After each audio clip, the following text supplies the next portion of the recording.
Hey guys, Jed Packard, and we are installing our Supercharger kit on a RZR Pro R, which we're going to do an installation video on. A short but sweet that's going to give you all the key points that you need to know to get your kit installed quick and easy. So stay tuned.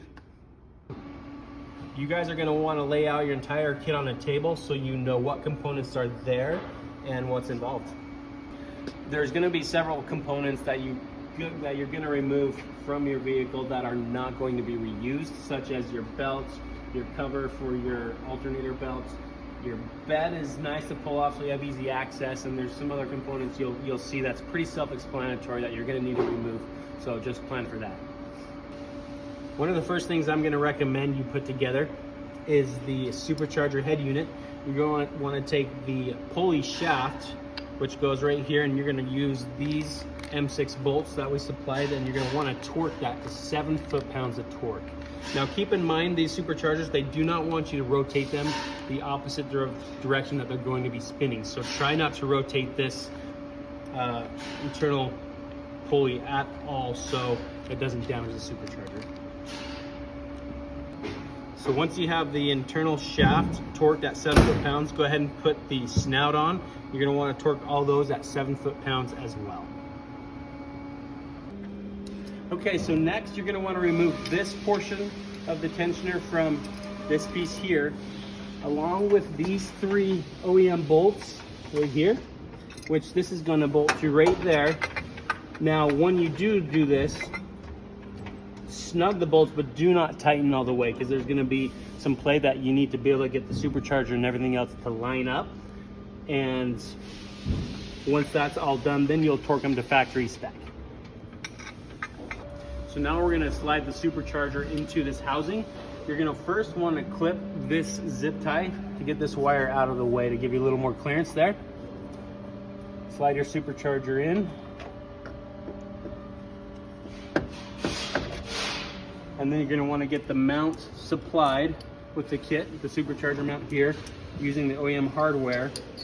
Get it started on all sides. You might have to pry up on the engine mount a little bit to get it to line up.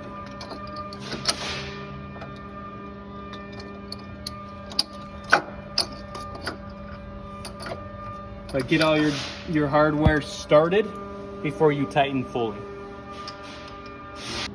So now that we got our Supercharger slid in here, the mounts all mounted up and the bolts all in and just not tight yet. So now we're going to go through, tighten everything up, including the bolts for the front plates and the Supercharger and the mounts to the engine mount.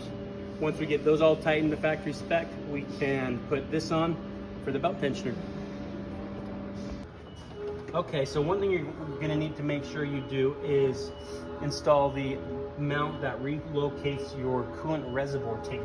It moves it just slightly to the left. So unbolt the top and the bottom bolts, and then you're going to bolt this in right here where the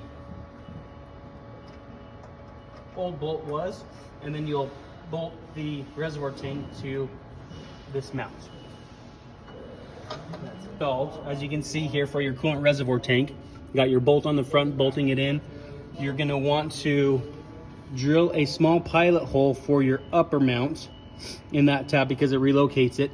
Reuse your OEM self-tapping screw, but drill it out first with a 13/64 drill bit and screw that screw in, and you're good there.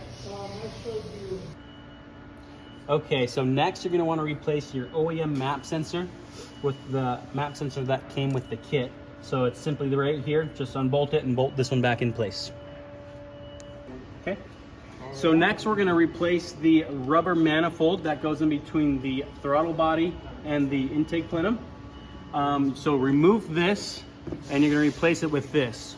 One thing I want to point out that's critical is that you remove this OEM bolt right here, as it is a longer bolt and it will hit the throttle body as we shorten that distance, and reuse the supplied bolt like you see here. Next, we're going to prepare to mount the intercooler. This is the mount we clamp to the frame, the upper frame, which in return bolts to the mounts on the intercooler. So we'll go ahead and get this mounted using these clamps, and then we'll get the intercooler mounted on top of that. Okay, so now that we got the upper mount installed for the intercooler, we're gonna throw that on. But I did remove the piping for the clutching just so we have a little more room to work with. If you want to remove the entire shock to have more room to work on all this, you can, but not necessary. So we installed the wastegate, and there's a couple things we want to point out to you where to run the boost line for the vacuum. Right here, you're going to plumb into the top one on the wastegate, or the lower one as you may call it, and run that line with the blue supplied silicone line to your throttle body right here.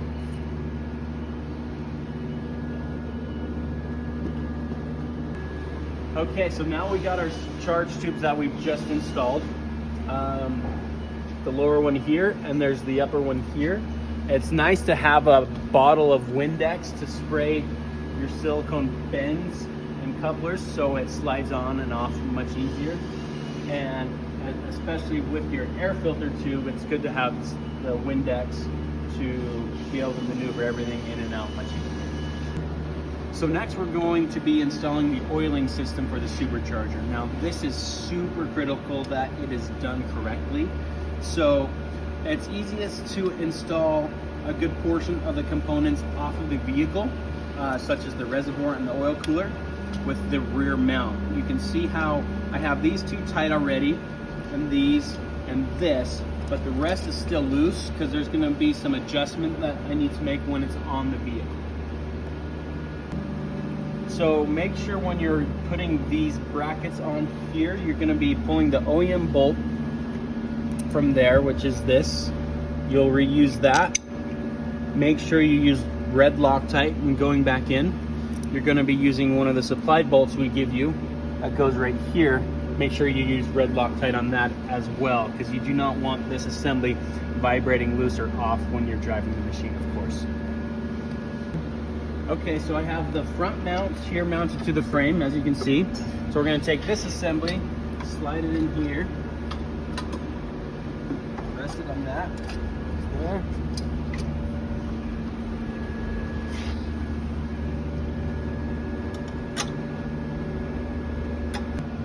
So now we got that in, we're going to make sure we torque this bolt at 7 foot-pounds. You want to be careful not to strip these things out because they can strip fairly easy. 7 foot-pounds will do the trick with red Loctite. Just make sure you got that red Loctite on there.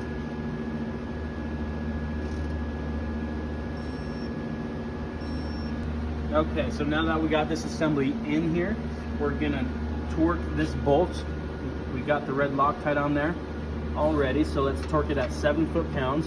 These can strip fairly easy, so you want to be careful with these, and that's why I recommend torquing them.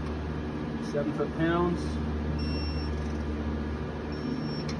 And now that we got that set, we can finish putting in the rest of the hardware for the cooler and tighten up all this hardware, and then we'll do the oil lines. So now with installing the oil lines for the supercharger, in the supercharger box it comes with the instructions, and it's really critical that you follow these to a T. You can see how to do the plumbing. You're going to be doing it clockwise direction, so follow the diagram here and make sure you follow the entire instructions for putting fluid in it, as well as priming the pump and all that. So super important that you follow these and do it properly. Okay, so we just finished installing the oil lines for the oiling system. We'll take a quick look at that, but I want to point out it's really important that you follow the instructions that come with your supercharger. You can see your supercharger is spinning clockwise directions, so you're going to want to follow that diagram right there.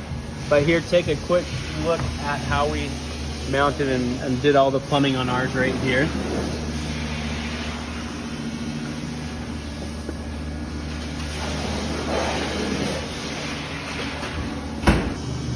Okay, so now we're going to put the blinker fluid in the supercharger. I mean the oil for it, traction fluid as they call it. But so it's super critical that you follow the initial startup procedure with the supercharger before you actually start it and crank your engine over. There's a procedure to get fluid from the reservoir tank up to the supercharger. So make sure you follow the instructions to a T and that you do that correctly. So here's how you tighten the belt with our supercharger assembly. You're gonna want a 22 socket and a T40 Torx.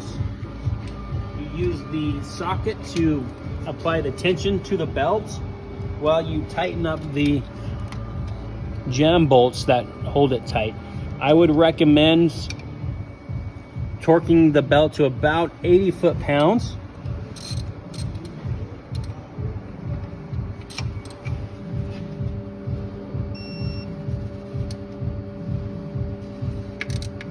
Holding it there while you tighten that jam nut.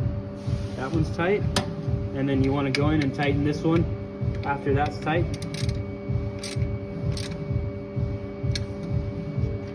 And that's it.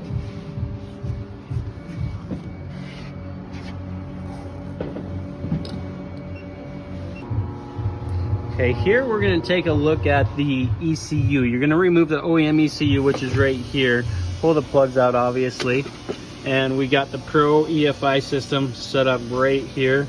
Their mount with the OEM harness going back behind this frame bar and then back up and then through into the Pro EFI.